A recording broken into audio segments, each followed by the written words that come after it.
And gentlemen, Saturn has finally entered Revati Nakshatra, which is the final nakshatra of the zodiac belt.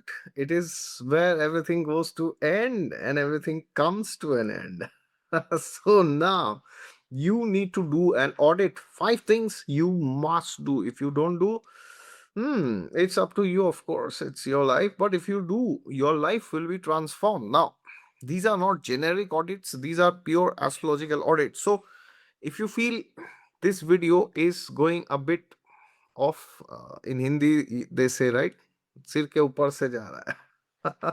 It's a basic video, but for newcomers this might be a bit difficult.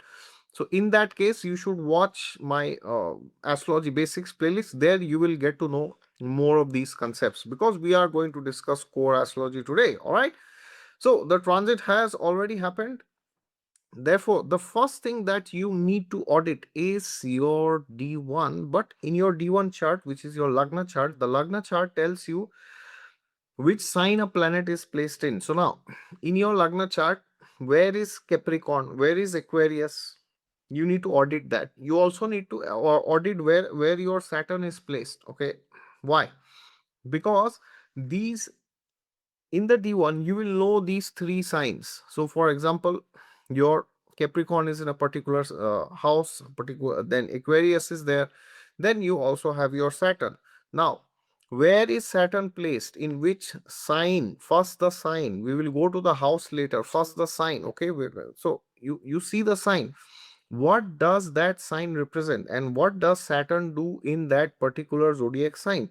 This is something you need to audit. Why do you need to audit? Because now it is possible that wherever Aquarius and Capricorn falls, these these zodiac sign, the houses will kind of undergo something related to endings. Now I'm not saying everything will just randomly end, but some aspect of that will end. Okay, now what that is, how that will manifest, that will depend on your chart.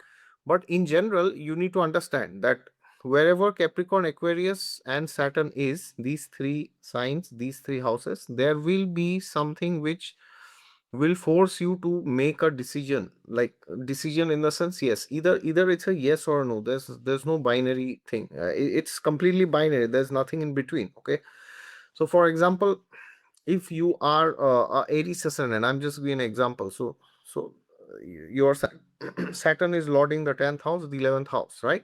So Capricorn is in the 10th house, Aquarius is in your 11th house. And suppose your original Saturn in your birth chart is anywhere, it's in the 3rd, 4th, 5th, wherever. Check the sign. So related to those zodiac signs is something activated as of now. So for example, suppose Saturn in your birth chart is in the sign of Cancer. Is something related to your mother or home or emotion or trauma or past, something related to your mind, is it active? Okay, so you need to check and you need to make a decision. Okay, this is bothering me now, I need to either go for it or I have to leave it. Okay, there's nothing in between. This is very important, the sign. Number 2, you need to check your Bhavachalit chart. The Bhavachalit chart tells you which house a planet is placed in. So in the Bhavachalit chart, you need to check where Saturn is placed. Okay.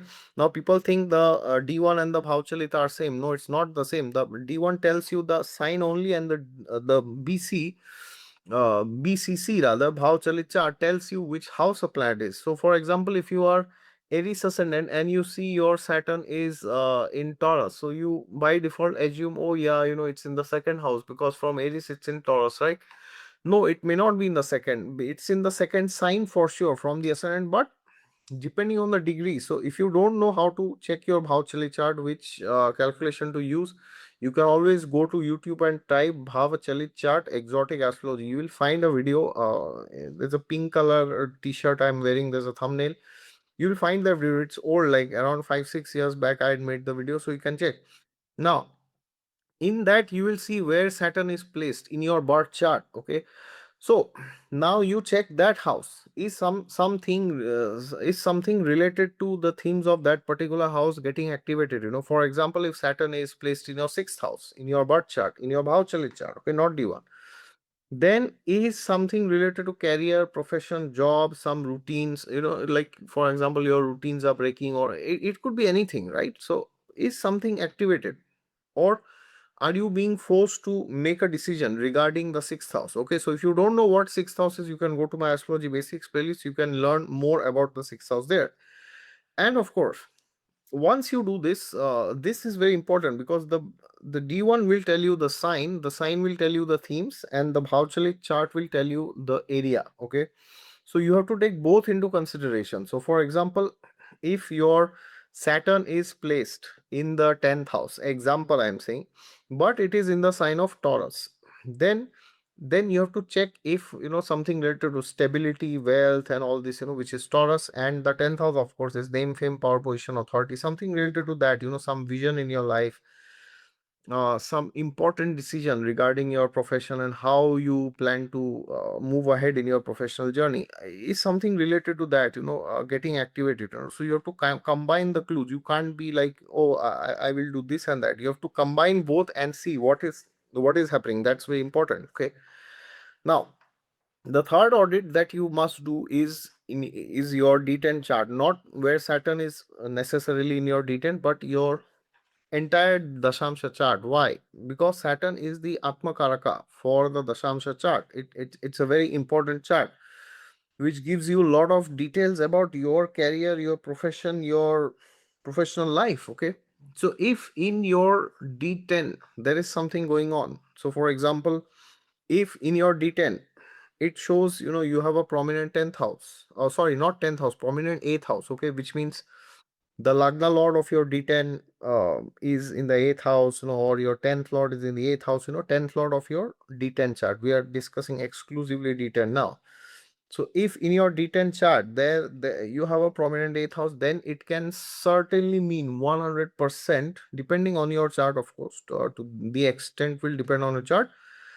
But it will mean, if the 8th house is very prominent, then you might end your current profession and you may start something completely different. Okay, or you may enter a different domain altogether, like from IT you are going to finance, from finance you are going into sports, or from sports you are becoming an astrologer, from astrology you have become a tarot reader. Okay, it could be interdisciplinary, or it could be totally like gone, it's like a different domain altogether. Okay, so it depends actually what's going on in your chart. And also you need to check which dasha is going on. So suppose you are running Jupiter Mahadasha, where is Jupiter in the D10 chart? Is it somehow related to Saturn? Is Saturn somehow aspecting Jupiter, or Jupiter aspecting Saturn? So once you know all this, then you can see what is ending, what new can start. Okay.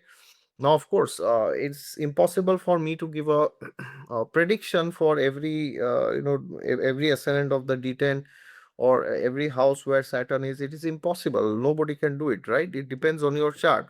The overall chart matters, but once you see your Lagna chart, your Bhavachalit chart, then you see your D10. The D10 exclusively for profession must be analyzed. So if your profession is going fine, no worries. But if you're having problems in your profession, you must check the D10. All right. So then, if you have problems in your D10, or you are running the dasha of a planet which is in the 10th house or 6th house of your D1 chart, not D10, D1, then career themes are active. So then this D10 audit becomes most important. Okay.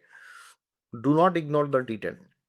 Now, number 4, this is important, do an audit of your Saturn, which is placed in the Navamsha chart. Not the entire Navamsha chart, but exclusively where Saturn is, which houses Saturn is ruling in the D9, like, wherever Capricorn, wherever Aquarius is, and wherever Saturn is placed. Why do you need to do audit of Saturn in D9? Because D9 is the chart which shows what kind of karmas you are bringing from your previous lifetimes, what is going on.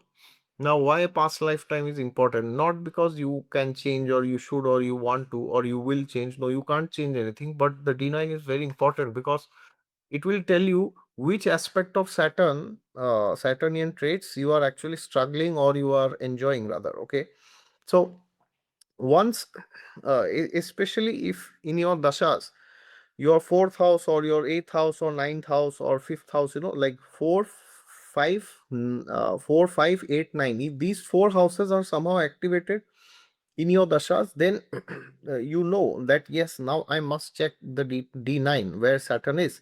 because it might happen that suppose there may be completely something which changes. For example, if you have a Venus in the fifth house in your Lagna chart, and then in your Bhavachalit chart, sorry, and then your Venus Dasha is going on. So now you are planning to have children, and maybe it is something which you never wanted, but now suddenly you are wanting children. But till the time this was Saturn was not entering Revati, this did not become active. Okay, why I'm saying fifth house, fourth house, fifth house, eighth house, ninth house, because these four houses are more to do with your internal self, and that is governed by the Navamsha. Okay, like for the point previously raised, we discussed the Dashamsha for your external things, but this is more internal. So internally, you must check if you have dashas of fourth, fifth, eighth, or ninth. All right. So check your Saturn in the D9, what Saturn is doing. Very important. And last but not the least, you have to audit the house where Saturn is transiting in your D1. Very important. Why? Because that means essentially you have to audit wherever Pisces is in your chart. So why this is required? Because now the final endings will come.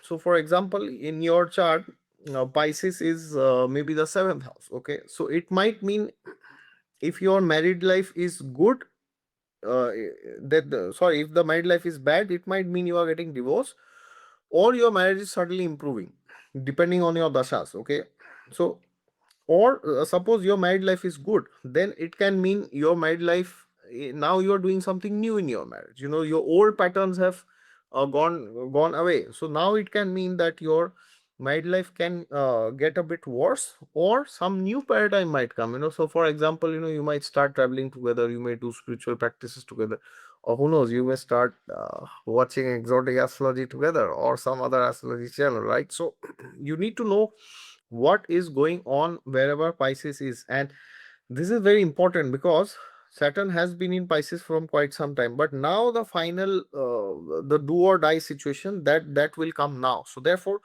do these 5 audits, and then you will exactly know what is going on, what could end, or what you need to end. So there are two possibilities. One is either something ends automatically by itself, or the other possibility is you are forced to end something. Okay, so therefore, either ways, accept the change and don't resist it. All right, God is there with you all the time. Just look to him and you'll find him. And for personalized horoscope consultations, you will find my new website down in the description section. Don't forget to hit the thumbs up and subscribe to Exotic Astrology if you're new. And if you felt this video was a bit too much, please watch the Bhavachalit chart video, OMG Astrology Secrets playlist, and Astrology Basics playlist. All right. Thank you so much. Take care. Jai Siya Ram.